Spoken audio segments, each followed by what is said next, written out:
하준아, 할머니 나이가 몇 살일 것 같아? 몰라. 그래? 그럼 유치원은 재미있어? 응. 하준아, 어른이 말하면 얼굴 보고 이야기하는 거야. 할머니는 하준이가 좋아서 그러는 건데, 그렇게 뒤돌아 있으면 할머니가 좀 서운하지 않겠니? 할머니, 나 집에 갈래. 응? 왜? 우리 하준이 여기 많이 불편해? 할머니 싫어. 하준이네 할머니 집에 가고 싶어. 여기도 하준이네 할머니 집이야. 친할머니 집이잖아. 우리 할머니는 김포에 살아? 거기가 진짜 할머니 집이야. 여긴 그냥 다른 할머니 집이잖아. 순간 이 씨의 미간이 파르르 떨렸습니다. 김포라면 외가댁의 위치였죠. 뭐라고? 누가 그런 말 했어? 엄마, 하준이 엄마가? 응. 엄마가 오늘 가면 할머니랑 말도 하지 말랬어. 우리 할머니랑만 놀아야 한다고 그랬단 말이야. 그 말을 듣는 순간 이 씨는 가슴이 철렁 내려앉았고 숨이 턱 막혔습니다. 작은 손주도 형의 말에 고개를 끄덕였습니다. 지금 내가 무슨 말을 들은 거야? 안녕하세요. 이 사연의 주인공은 62세 이인아 씨입니다. 이 씨는 서울 도봉구의 다세대 주택, 오래된 5층짜리 건물의 2층에 살고 있습니다. 남편과 함께 작은 세탁소를 운영하며 생계를 유지해왔죠. 젊은 시절 어려운 환경 속에서도 단 하나뿐인 아들을 정성껏 키웠고, 하나만 낳아 제대로 키우자 는 마음으로 헌신했습니다. 이 씨에게는 28살 외아들이 하나 있습니다. 아들은 이 씨 눈엔 늘 아직 세상 물정 모르는 아이 같았습니다. 그런 아들이 무사히 대학을 졸업하고 직장에 들어갔을 때 이 씨는 비로소 안도하며 자신의 고생이 보람으로 돌아온 듯 했습니다. 어느 날 전화가 걸려왔습니다. 엄마, 나 결혼해야 할 것 같아. 예상치 못한 말이었습니다. 연애 이야기를 꺼낸 적도 없던 아들이 갑자기 느닷없이 결혼 이야기를 꺼낸 것입니다. 갑자기 결혼을 해야 한다니? 무슨 소리야? 전화기 너머로 아들의 숨소리가 잠시 머뭇거리다 이어졌습니다. 그렇게 됐어. 엄마, 사실 애가 생겼어. 갑자기. 그 말에 이 씨는 핏기가 가셨습니다. 하지만 한참을 침묵한 끝에 최대한 흔들리지 않게 입을 열었습니다. 그럼 상대는? 얼마나 만났는데? 1년은 안 됐고. 대학교 후배고 25살이라 이제 막 졸업했고 그래도 엄마도 만나보면 알 거야. 밝고 착해. 지금 뭐 어떻게 할 수가 없잖아. 당황스러움과 서운함이 동시에 밀려들었지만 이 씨는 그저 조용히 말했습니다. 그래. 애가 생겼다는데 어쩌겠니? 책임지는 게 맞지. 준비는 잘하고 있는 거니? 급하게 준비하느라 정신이 없어. 주연이도 많이 당황했어. 엄마, 힘들겠지만 잘 살아볼게. 결혼 허락해주세요. 아들 말로는 상대도 당황했고 부모님께 소개시켜드릴 틈도 없이 급하게 결혼을 서둘렀습니다. 이 씨는 당황했지만 아이가 생겼다는데 반대할 수는 없었습니다. 아이가 부모가 된다는 건 책임이라는 걸 알기에. 결혼은 조촐하게 치러졌고 아이가 태어난 건 그보다 얼마 지나지 않아서였습니다. 며느리는 아이를 낳고부터 계속 힘들어했습니다. 몸조리도 덜 된 상태에서 신혼도 제대로 누리지 못한 채 육아에 내몰린 셈이었습니다. 맞벌이를 할 수밖에 없던 상황. 장모 쪽은 형편이 여의치 않아 아이를 맡길 수 없었습니다. 그러던 어느 날 아들 내외가 이 씨를 찾아왔습니다. 김포에 사는 두 사람은 왕복 2시간이 넘는 거리를 감수하고 집에 찾아왔습니다. 그날 아들이 입을 열었습니다. 엄마, 정말 죄송한데 우리 애 좀 봐줄 수 있을까요? 1년만. 평일에만요. 그 말에 이 씨는 쉽게 대답하지 못했습니다. 60을 넘긴 나이에 다시 아이를 본다는 건 쉬운 일이 아니었습니다. 세탁소도 남편 혼자서는 감당하기 어려운 상황이었고 몸도 예전 같지 않았습니다. 아들에게 직접적으로 거절하기도 어려웠습니다. 며느리의 얼굴이 너무 지쳐 보였죠. 결국 이 씨는 한참을 고민하다 조용히 고개를 끄덕였습니다. 그래. 대신 딱 1년이야. 그 이상은 안 돼. 아들이 안도의 한숨을 내쉬며 감사의 말을 전했습니다. 엄마, 정말 감사해요. 그동안 우리가 어떻게든 방법을 찾아볼게요. 진짜 1년만 부탁드릴게요. 며느리도 눈시울을 붉히며 고개를 숙였습니다. 어머님, 정말 감사합니다. 제가 이렇게 부탁드릴 수밖에 없어서 죄송해요. 그렇게 이 씨의 아들 부부와의 합가 생활이 시작됐습니다. 평일이면 아들네 집에 머물며 손주를 돌봤고 주말이면 도봉구 집으로 돌아왔습니다.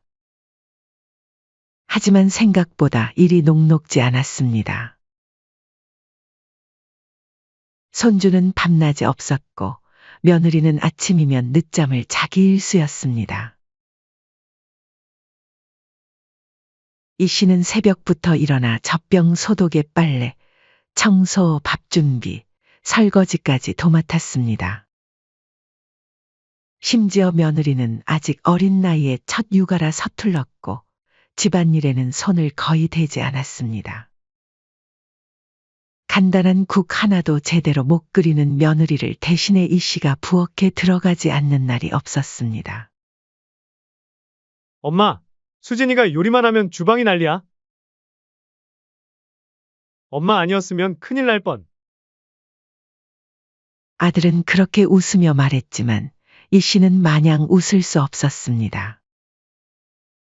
밤엔 잠을 제대로 자본 기억이 없습니다. 아이는 계속 보챘고 며느리는 침대에 누운 채 이불을 푹 뒤집었으며 말했습니다. 어머님, 죄송해요. 제가 너무 피곤해서 조금만 더 잘게요.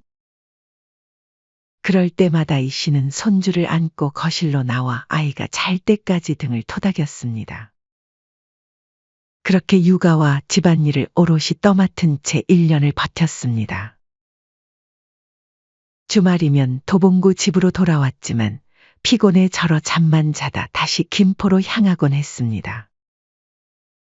그러던 어느 날 정확히 1년째 되는 날 아들과 며느리가 마주 앉았습니다. 둘 다 말이 없었습니다. 이 씨는 알아챘습니다. 무슨 일 있니? 아들이 어렵게 입을 열었습니다. 엄마, 둘째가 생겼어.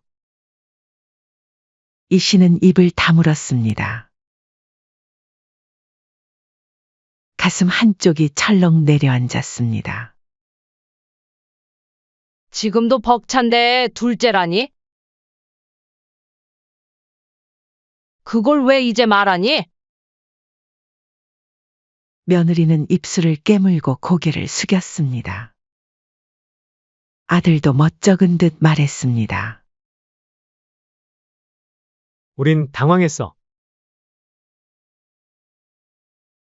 근데 이미 생긴 걸 어쩌겠어. 엄마, 좀만 더 도와주면 안 될까? 진짜 이번이 마지막이야. 이 씨는 그 말에 대꾸하지 않았습니다. 벽에 걸린 시계를 보며 천천히 숨을 내쉬었습니다. 속으로는 어떻게 첫째도 감당 못하는 상황에서 둘째를. 이란 생각이 들었지만 이미 뱃속에 있는 아이를 어쩌겠냐는 생각에 마음을 가다듬었습니다. 그러나 현실은 언제나 마음보다 앞섰습니다. 이 씨는 결국 둘째까지 돌보게 되었고 그렇게 3년이 흘렀습니다. 세월이 쌓이며 이 씨의 몸도 점점 지쳐갔습니다. 둘째까지 돌보게 된 이 씨의 하루는 전쟁이었습니다. 기저귀 2벌, 분유 2배, 울음소리 2겹. 그녀의 손목엔 늘 파스가 붙어 있었고 허리엔 찜질팩을 둘러야 잠을 잘 수 있었습니다. 이따금씩 무릎이 퉁퉁 붓고 손이 저릿저릿할 때도 있었지만 병원은 사치였습니다. 처음엔 감사하다고 하던 아들 내외도 시간이 지나며 그 말이 점점 줄어들었습니다. 며느리도 고맙다는 말은커녕 부탁이 지시처럼 바뀌고 있었습니다. 아들도 그런 며느리를 말리기는커녕 마치 눈치만 보는 듯했습니다. 이 씨의 마음은 점점 지쳐갔습니다. 다시 김포로 가는 월요일 아침이면 무거운 발걸음을 떼기 힘들었습니다. 처음엔 분명히 1년만이라 했는데 이렇게 길어질 줄 그땐 몰랐지. 그 생각이 가슴속에서 떠나지 않았습니다. 손주들은 여전히 예뻤지만 점점 당연하게 여기는 아들 내외의 태도는 이 씨를 더 지치게 만들었습니다. 내가 아들네 집 식모도 아니고. 이 씨는 요즘 따라 허리가 더 자주 욱신거렸습니다. 무릎도 시큰거리고 손가락 마디는 아침마다 굳는 느낌이었습니다. 이건 그냥 나이 들어 그런가 보다 했는데. 병원에 들렀다가 받은 진단은 생각보다 심각했습니다. 허리는 추간판 탈출이고 무릎 관절은 연골이 많이 닳았습니다. 무리하셨네요. 수술 고려하셔야겠어요. 의사가 검사 결과를 보여주며 설명했습니다. 계속 이렇게 무리하시면 나중에는 걷기도 힘들어질 수 있어요. 지금부터라도 관리를 잘 하셔야 합니다. 의사 말이 귀에 박히는 순간 이 씨는 어쩔 수 없이 결심했습니다. 더는 이 생활을 계속하면 안 된다는 걸 몸이 먼저 알려준 것입니다. 집으로 돌아가는 버스 안에서 이 씨는 한참을 생각했습니다. 이제 그만해야겠어. 더는 못하겠어. 흔들리는 버스 창밖으로 스쳐 지나가는 풍경을 바라보며 이 씨는 마음을 굳혔습니다.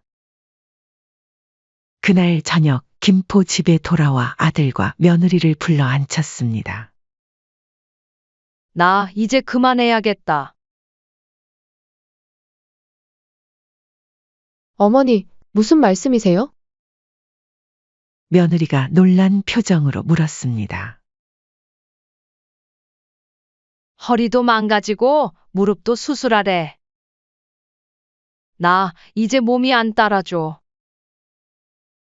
오늘 병원 다녀왔다. 이 씨는 진단서를 내밀었습니다. 아들이 그것을 받아들고 눈을 크게 뜨며 읽었습니다. 그럼 어떡하지? 갑자기요? 며느리의 목소리에는 당혹감이 묻어났습니다. 갑자기 아니야. 내 몸, 내가 제일 잘 알지. 이젠 나도 내 삶 좀 살아야겠다. 말끝이 단호했습니다. 며느리는 당황한 듯 말이 없었고 아들은 한숨을 내쉬었습니다. 엄마, 진작 말씀하시지. 아들은 머리를 극적이며 며느리를 힐끗 쳐다봤습니다. 아들이 말은 그렇게 했지만 눈빛은 불안해 보였습니다. 아마도 이제 아이들을 누가 돌볼지 걱정이 되는 모양이었습니다. 엄마, 우리가 어떻게든 방법을 찾아볼게요. 엄마 건강이 먼저죠. 그날 밤 이 씨는 조용히 짐을 쌌습니다. 세탁한 속옷, 수건 몇 장, 자주 입던 잠옷을 담으며 혼잣말처럼 중얼거렸습니다. 이 집에서 보낸 시간이 몇 년이었더라. 첫째 돌 전부터였지. 이 씨는 짐을 싸면서도 마음 한편이 무거웠습니다. 손주들에 대한 그리움과 책임감, 그리고 자신을 위한 결정 사이에서 갈등했습니다. 그러나 더 이상 이렇게 살다간 몸이 완전히 망가질 수도 있다는 걸 알았습니다. 다음 날 아침, 이 씨는 아이들 머리를 쓰다듬고 조용히 집을 나섰습니다. 아무것도 모른 채 TV를 보고 있는 손주들의 모습에 괜히 가슴이 먹먹했습니다. 집으로 돌아온 이 씨는 익숙한 일상으로 조용히 복귀했습니다. 가끔 아들에게 전화해 손주들 소식을 묻기도 했습니다. 아들은 애들 잘 지내요, 엄마? 걱정 마세요. 라고만 짧게 대답할 뿐 자세한 이야기는 하지 않았습니다. 그래도 아이들이 잘 크고 있다니. 잘 자라고 있다면 된 거지. 하며 마음을 다잡았습니다. 그리고 이 씨가 더 이상 손주를 맞지 않으면서 눈에 띄게 달라진 것이 하나 있습니다. 바로 시댁을 향한 며느리의 태도였죠. 손주를 돌볼 땐 며느리도 눈치를 보며 한없이 다정했습니다. 어머님 없었으면 저희 진짜 어쩔 뻔했어요. 감사해요. 하지만 손주들을 더 이상 맞지 않게 된 후 며느리의 태도는 눈에 띄게 바뀌었습니다. 명절이면 어머님, 저희 이제 가봐야 할 것 같아요. 저쪽 부모님도 기다리시고. 벌써? 점심도 먹고 가지? 아, 저희 엄마가 음식 해놓고 기다리신다고 해서요. 죄송해요, 어머님. 잠깐 앉아있다 가버리고 오며 가며 뭘 사오던 며느리가 이젠 빈손으로 와서 눈도 잘 마주치지 않았습니다. 한 번은 이 씨가 손주들 보러 간다고 하자 오늘은 집이 좀 어수선해서요. 다음에 꼭 초대할게요. 그 다음은 끝내 오지 않았습니다. 이 씨는 며느리에게 직접 물어보고 싶었습니다. 내가 뭘 잘못했니? 하고 묻고 싶었지만 그런 대화를 나눌 기회조차 없었습니다. 며느리는 전화를 잘 받지 않았고 문자는 늘 바빠요. 라는 짧은 답변만 돌아왔습니다. 이 씨는 알았습니다. 필요할 땐 매달리더니 지금은 며느리 눈에 자신이 부담스럽고 불편한 존재가 된 걸 말이죠. 그렇게 금방 변하나? 이 씨는 한숨을 쉬었습니다. 며느리한테 나는 손주 돌봐주는 도움이었나 봐요. 남편은 그런 이 씨를 보며 위로했습니다. 신경 쓰지 마. 젊은 사람들은 다 그래. 원래 바쁘니까. 아니야, 그게 아니야. 내가 더 이상 필요하지 않으니까 그러는 거야. 이 씨는 전화기를 들었다 놓기를 반복했습니다. 손주들에게 전화하고 싶었지만 며느리의 차가운 목소리가 떠올라 망설여졌습니다. 시간이 흘렀습니다. 이제 아들과 며느리는 어느 정도 자리를 잡았고 손주들은 훌쩍 자라 있었습니다. 큰 손주는 초등학교에 다니고 작은 손주도 내년이면 초등학생이 된다고 했습니다. 하지만 문제는 따로 있었습니다. 손주들과의 거리감. 예전엔 품에 안겨 자던 아이들이 이제는 이 씨가 전화를 해도 귀찮다는 표정으로 짧게 대답할 뿐이었습니다. 이 씨는 속으로만 생각했습니다. 같이 살던 친할머니인데 왜 이렇게 낯설어 하는 걸까? 곰곰이 생각해보니 이해가 됐습니다. 아이들은 어리니까 함께 보내는 시간이 많은 사람과 더 친밀감을 느끼는 게 당연했습니다. 아들이 보내준 가족 사진에서 이 씨는 눈에 띄는 점을 발견했습니다. 외할머니는 올 때마다 손에 뭔가를 들고 와서 손주 손에 쥐어주곤 했다고 했습니다. 사진 속에서 손주들은 늘 새 장난감을 들고 활짝 웃고 있었습니다. 하지만 이 씨가 손주를 보고 싶다고 해도 아들과 며느리는 손주를 데리고 이 씨의 집을 찾아오지 않았습니다. 그렇게 이 씨와 손주들의 사이는 점점 멀어져 갔습니다. 이 씨도 손주가 토했을 때 밤새 안고 있었고 감기 났다고 새벽에 해열제 찾으러 약국을 뛴 사람이었는데 그런 기억은 아이들 머릿속에 전혀 남아있지 않았습니다. 시간이 흐르며 손주들은 더 컸고 전화도 영상통화도 점점 더 어려워졌습니다. 가끔 전화를 걸면 며느리는 지금 애들 좀 바빠요. 어머님. 하며 끊었고 영상통화를 시도해도 화면 너머로 애들 뒤통수만 잠깐 비쳤다가 꺼지는 게 전부였습니다.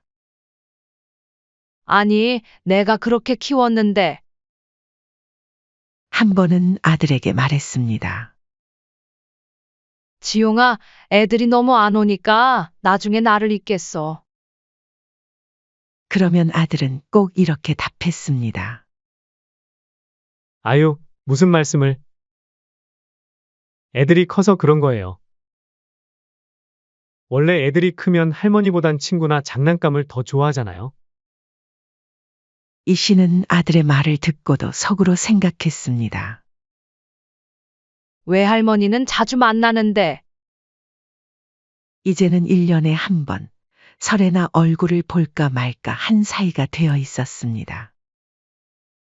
이 씨는 어느 설날 아침 그래도 설날이라 얼굴 한 번이라도 보는 게 어디야. 설날 손주들이 집에 왔습니다. 우리 하준이 서준이 왔어?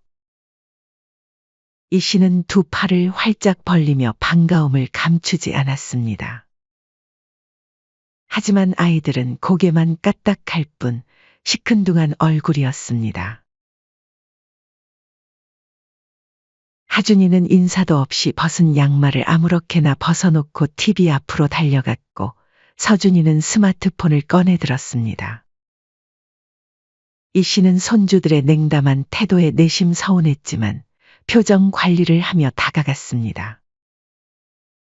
그래도 명절에 이렇게라도 얼굴 보니 얼마나 좋니? 아이들의 무뚝뚝한 반응이 마음에 걸렸지만 이 씨는 그저 오랜만에 손주를 봤다는 기쁨만으로 스스로를 달랬습니다. 아들도 옆에서 머쓱하게 웃으며 말했습니다. 엄마, 우리 잠깐 마트만 다녀올게요. 오래 안 걸려요. 한 30분이면 돼요? 그래, 다녀와. 난 하준이, 서준이랑 이야기하고 있을게. 아들과 며느리는 서둘러 옷을 챙겨 입고 집을 나섰습니다.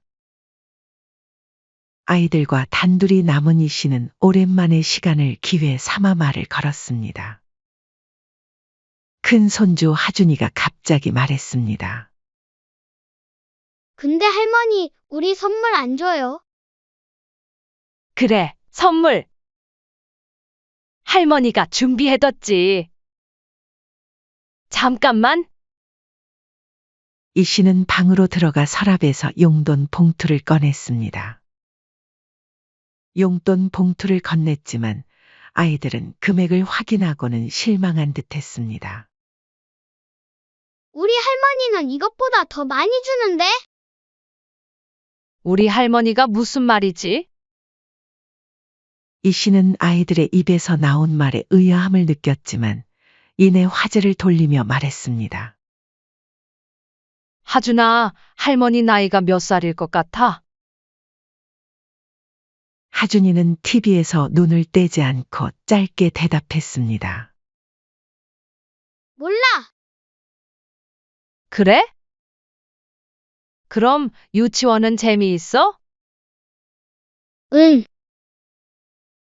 큰 손주는 여전히 휴대폰만 바라볼 뿐 고개 한 번 돌리지 않았습니다.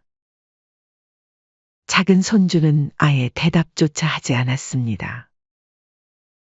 당황한 이 씨는 더 다정하게 이름을 불렀습니다. 하준아, 어른이 말하면 얼굴 보고 이야기하는 거야. 할머니는 하준이가 좋아서 그러는 건데. 그렇게 뒤돌아 있으면 할머니가 좀 서운하지 않겠니? 그 말에 손주는 입을 삐죽이며 말했습니다. 할머니, 나 집에 갈래. 이 씨는 놀라서 물었습니다. 응? 왜? 우리 하준이 여기 많이 불편해? 하준이네 할머니 집에 가고 싶어. 이 씨는 당황한 듯 웃으며 말했습니다. 여기도 하준이네 할머니 집이지. 친할머니 집이잖아. 그러자 하준이는 무심한 얼굴로 대답했습니다. 우리 할머니는 김포에 살아? 거기가 진짜 할머니 집이야. 여긴 그냥 다른 할머니 집이잖아. 순간 이 씨의 미간이 파르르 떨렸습니다. 김포라면 며느리 친정집 위치였습니다.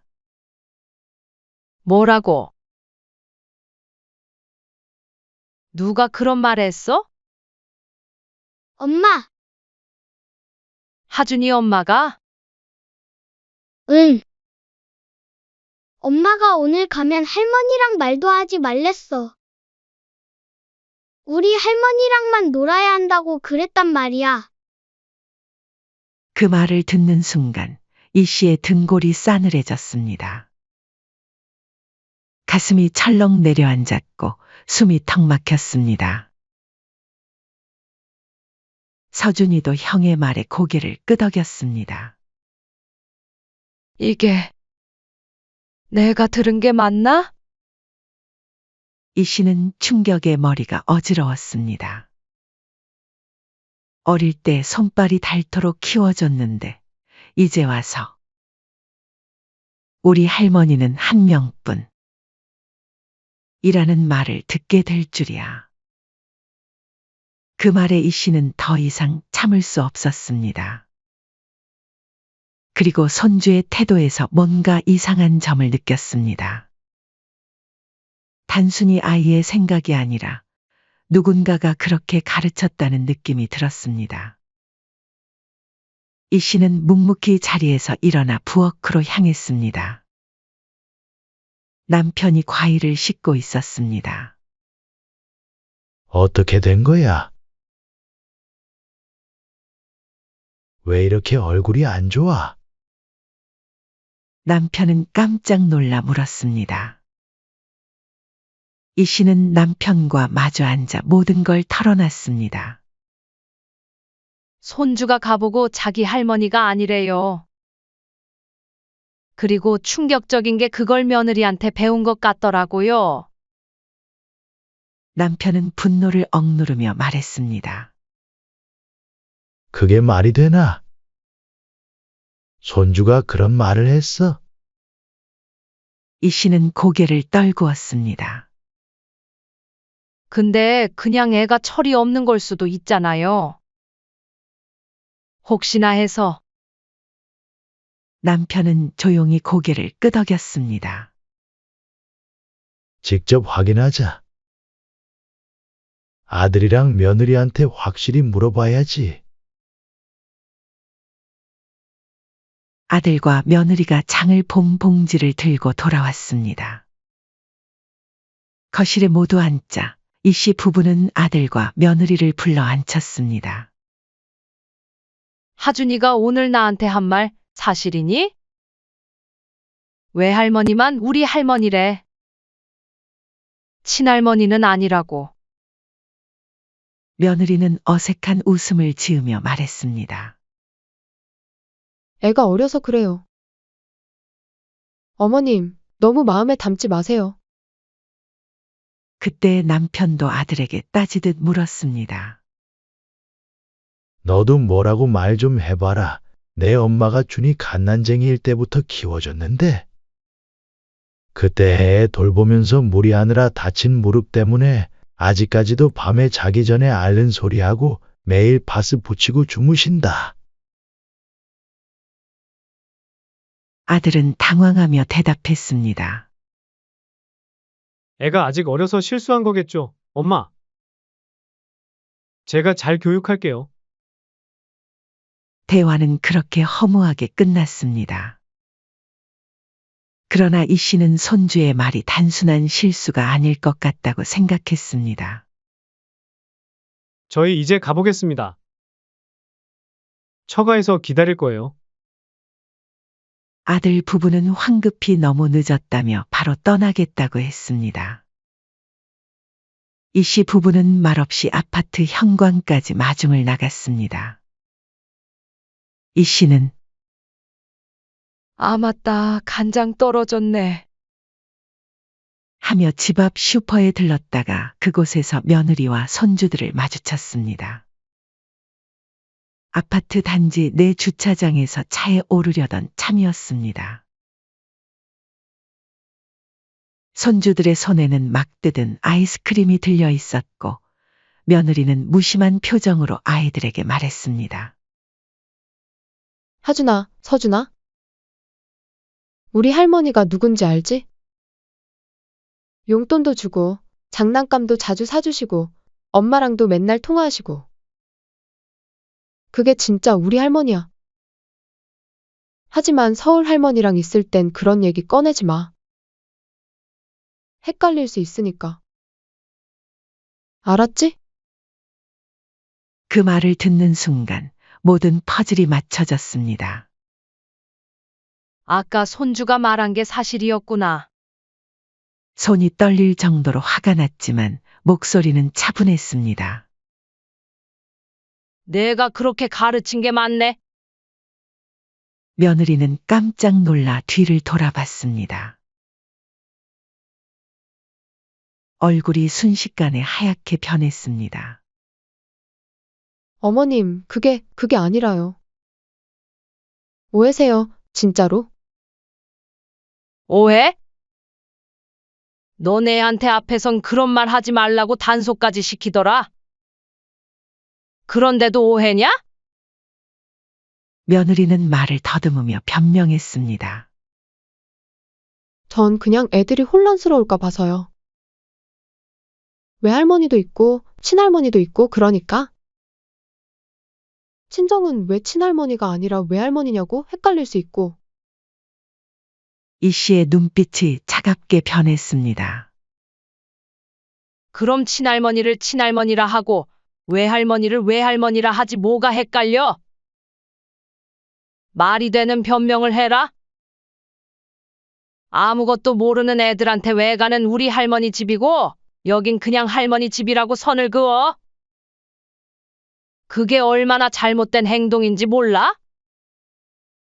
제자리에 선 채 주변을 둘러보던 며느리가 초조하게 말했습니다. 어머님, 너무 그렇게까지 말씀하시지 말고. 됐어. 더는 듣고 싶지도 않다. 앞으로 명절이든 어버이날이든 집에 오지 마. 너희끼리끼리 잘 살아라. 나는 이제 너희를 우리 가족이라 생각 안 한다. 며느리의 눈에 당혹감이 번졌습니다. 어머니, 나도 이제 나 좋아해주는 손주만 보고 싶다. 1년에 한 번 겨우 보고 그것도 나 싫다며 울고불고 하던 애들. 내가 뭐 하러 봐? 아들은 이 모습을 보고 뛰어나왔지만 아무 말도 하지 못한 채 고개만 숙였습니다. 며느리는 얼굴이 울그락불그락 하더니 아이들 손을 잡고 급하게 차에 올랐습니다. 아들도 묵묵히 그 뒤를 따라 탔습니다. 이 씨는 그들의 뒷모습을 멍하니 바라보다 천천히 집 안으로 걸음을 돌렸습니다. 이 씨는 그날 집에 돌아와 남편과 깊은 대화를 나눴습니다. 이제 정말 끝이에요. 더는 아이들에게 정주지 않을 거예요. 남편은 이 씨의 손을 꼭 잡아주며 말했습니다. 당신 결정이 맞아. 필요할 때만 연락하고 도움 필요할 때만 찾아오는 가족이 무슨 소용이야. 이 씨는 창밖을 바라보며 고개를 끄덕였습니다. 나를 진짜 할머니로 여기지도 않는 손주들 이제는 그만 신경 쓸래요. 우리 둘이 잘 살면 돼요. 그날 이후로 이 씨는 정말 연락을 끊었습니다. 아들이 몇 번 전화를 걸어왔지만 받지 않았고 문자에도 답하지 않았습니다. 며느리의 연락은 아예 없었습니다. 마치 그동안의 인연이 거짓말처럼 사라졌습니다. 시간은 다시 한 해를 넘겼습니다. 손주들은 초등학생이 되었고 어느 날 뜻밖의 연락이 왔습니다. 며느리였습니다. 이 씨는 모처럼 울리는 며느리의 이름을 보고 무슨 일인가 싶어 전화를 받았습니다. 어머님, 잘 지내시죠? 평소 같았으면 대뜸 본론부터 꺼낼 며느리가 이번엔 목소리부터 조심스러웠습니다. 이 씨는 직감적으로 알았습니다. 무언가 원하는 게 있는 게 분명했습니다. 사실 하준이가요, 바이올린을 배우고 싶대요. 근데 그냥 배우는 게 아니라 진지하게 좀 제대로요. 악기도 사야 하고 전문 과외도 붙여야 하고 요즘엔 대회 준비하는 친구들도 많아서요. 이 씨는 조용히 대답했습니다. 그래서?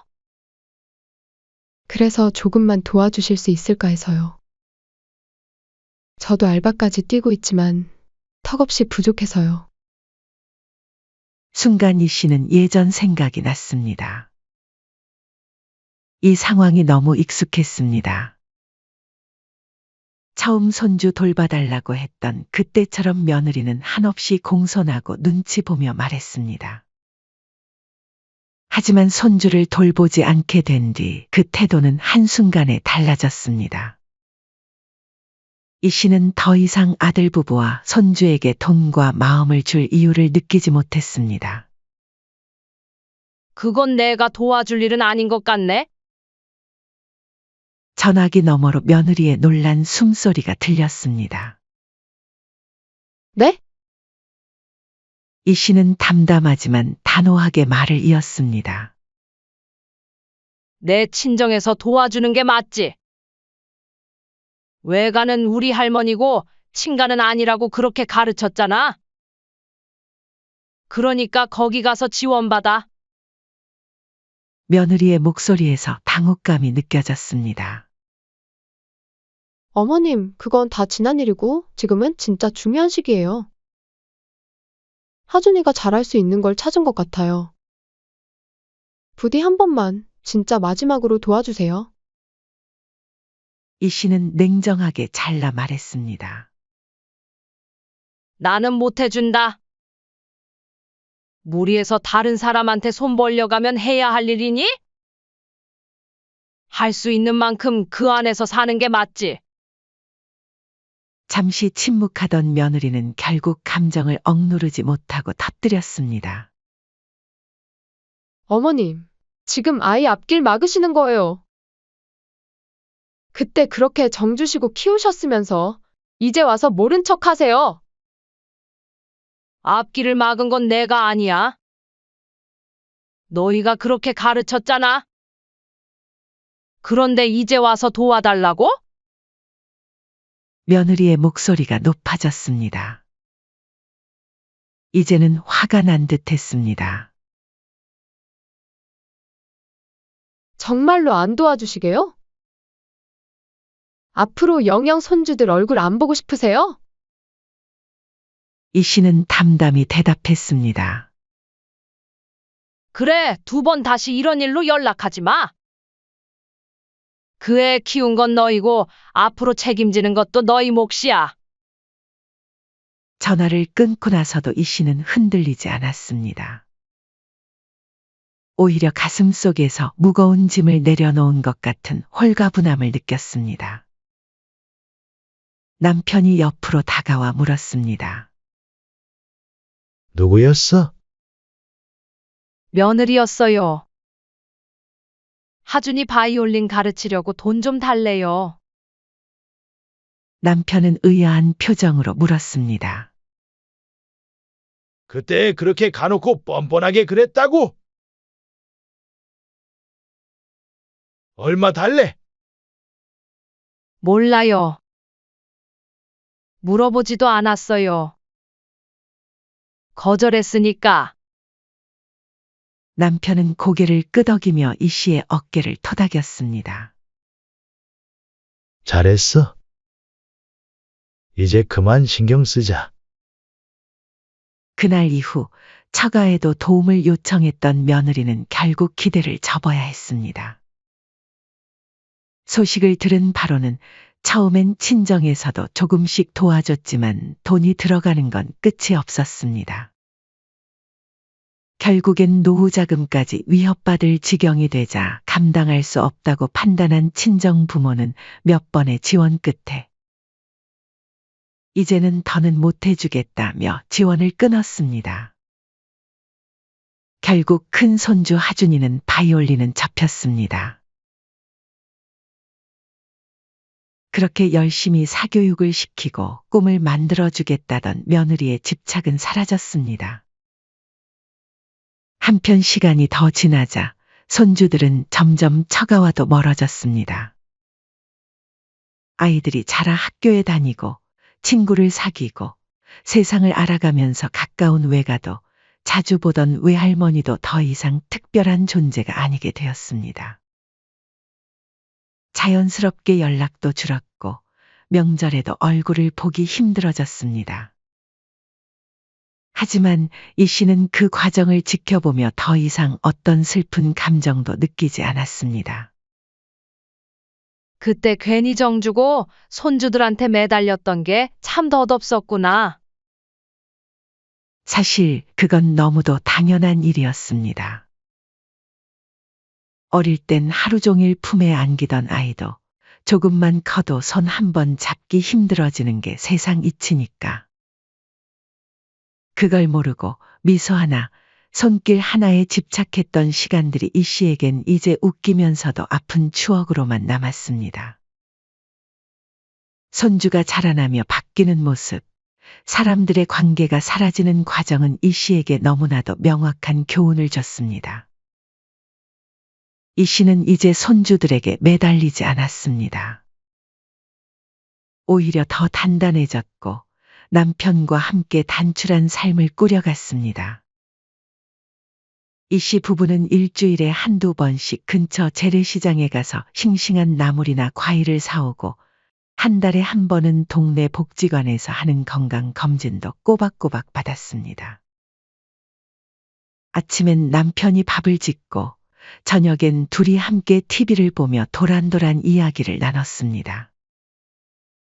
요즘 당신 표정이 많이 밝아졌네. 남편이 어느 날 말했습니다. 이 씨는 미소를 지으며 대답했습니다. 그래요? 마음이 편해져서 그런가 봐요. 괜한 기대 안 하니까 실망도 없고. 그래, 우리끼리 잘 살면 돼. 나이 들면서 깨닫는 게 있지. 모든 관계가 영원하진 않아. 이 씨는 고개를 끄덕였습니다. 이제는 누구의 전화도 누구의 방문도 기다리지 않았습니다. 명절이 되어도 집에 차례상은 없었지만 그저 조용하고 평화로운 하루였습니다. 그렇게 담담하게 인연을 정리한 이 씨는 이제 안다고 느꼈습니다. 아무리 품에 안고 키워도 그 기억이 흐릿해진다면 그건 그저 지나간 시간일 뿐이었습니다. 그러니 자신을 잊은 사람을 붙잡기보다 함께 오늘을 살아주는 사람을 더 아껴야 한다는 걸 늦게나마 알게 되었습니다. 이제 이 씨의 하루하루는 소소하지만 단단한 행복으로 채워졌습니다. 더 이상 상처받지 않을 거라는 단단한 마음으로 오늘을 살아가는 법을 배운 것입니다. 사연은 여기까지였습니다. 구독, 좋아요, 댓글은 영상 제작에 큰 힘이 됩니다. 시청해 주셔서 감사합니다.